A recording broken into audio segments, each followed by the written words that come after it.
There's been a lot of companies that have made big names for themselves in the Quest 2 accessories market, but a lot of them weren't necessarily known companies or mainstream companies. Now Razer is getting into the game, a head strap and a facial interface. Let's check these out. I think the most expensive facial interface I have ever gotten before or bought was, what, maybe 50 bucks for like a fan installed one, $70 for a facial interface.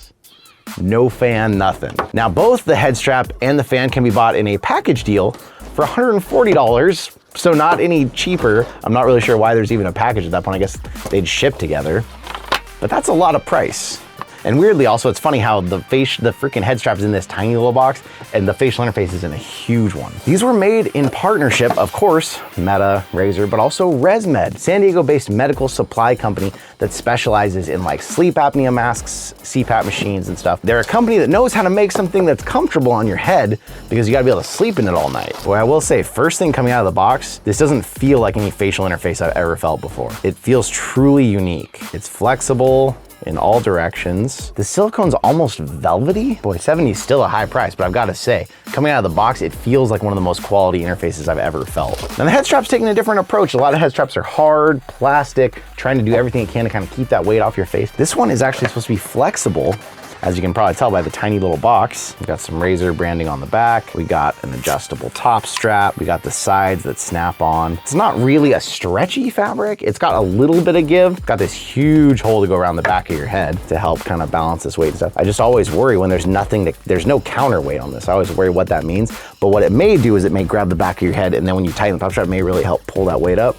Let me get it installed and find out. Now, of course, so far there is no battery edition or anything like that. BoboVR, of course, makes that nice B2 battery dock. They have so many acronyms now that you can attach to any head strap. So there is an option of something like that for this. Boy, that's really thick. That does not go in easy the first time.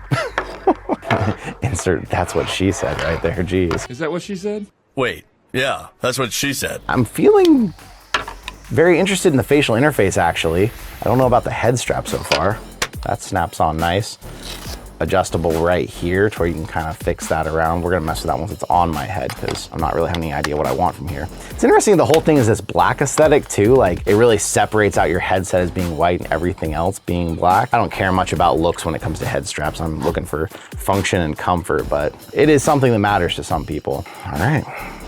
You're right back to kind of that stock strap feel of like, it is putting pressure on your face. The way I'm feeling it so far, I feel like, oh man, it does feel like you should get the two together because it seems like they work really well together. I think if you just bought this head strap, you already had a facial interface on, it wouldn't feel quite as good. I think their facial interface, it seems like pairs up well in a way with the comfort that they've done with it, that it's definitely much better because it's not the worst head strap ever, but now it's like, I'm back to feeling pressure points on my face more, where their facial interface really seems to balance out the pressure. It's something to do with, they've made a tighter shape, so especially for my face shape, like when this thing goes on, you can see it like hits the sides almost first, and then when I push on it, it's really getting pressure in the sides instead of just here and here, like a lot of facial interfaces do. Gosh, no matter how good it is though, is 70 bucks reasonable for a facial interface? It's a lot of money. This is early. I'm gonna need a couple days because I'm really gonna take this thing through its paces, and I'm even gonna actually try to sleep in it a little bit, as crazy as that sounds. Because remember that 10 days in VR, I had such a hard time with head straps and facial interfaces,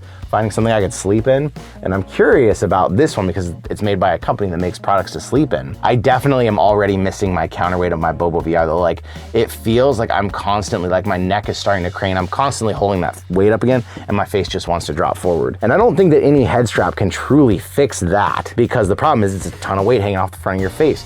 So unless you counterweight the back, you're just not gonna have that. But for being a flexible head strap that is just there to try to hold the stamp, keep it comfortable, along with the facial interface, I've gotta say, I think this thing is doing like the best job I've ever had any sort of flexible face strap do. But that doesn't mean it's better necessarily. That just means it's the best of that category. And it is solidly there though. Light bleed, none.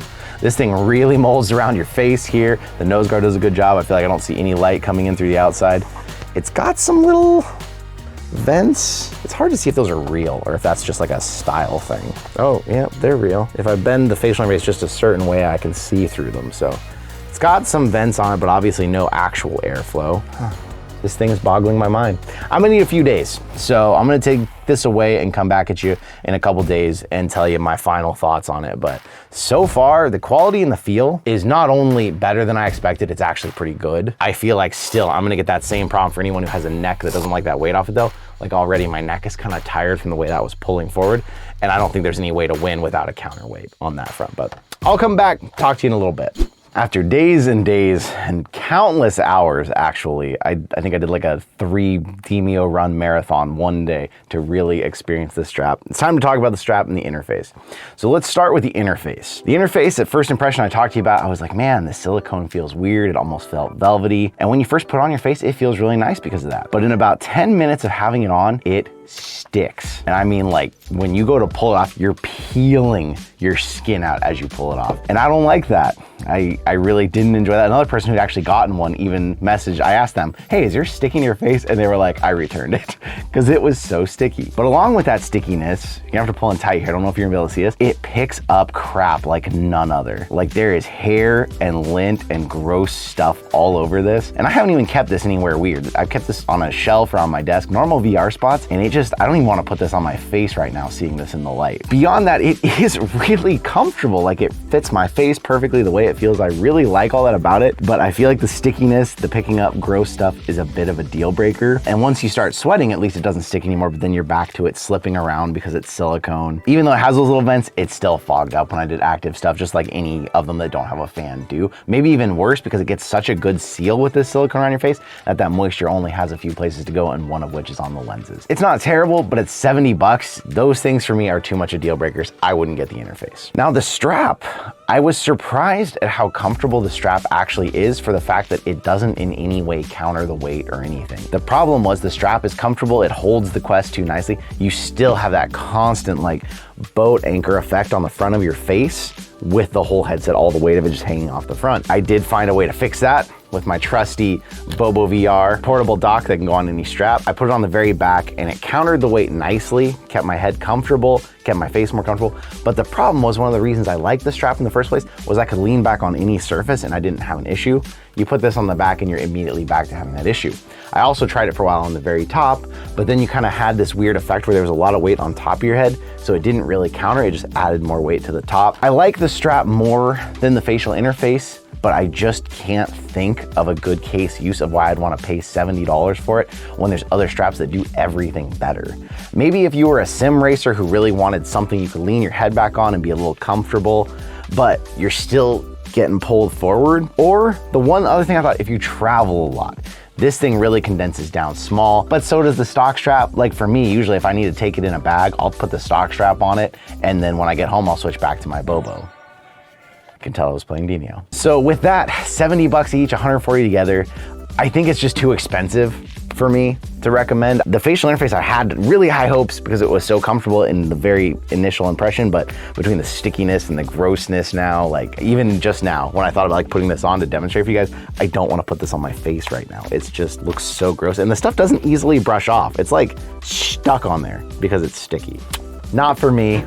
Neither one. I hope Razer keeps trying, stays in the game. I'd love to see more mainstream brands making stuff for the Quest 2, but I feel like this was an interesting attempt. They tried to do something different, but I don't like either enough, especially at their price to recommend. But what do you think? Have you gotten them and you came here to see my thoughts? Were you thinking about getting them? And this is gonna help you decide whether or not it's for you. I'd love to hear in the comments from anyone who has tried it because it definitely is interesting, albeit sticky.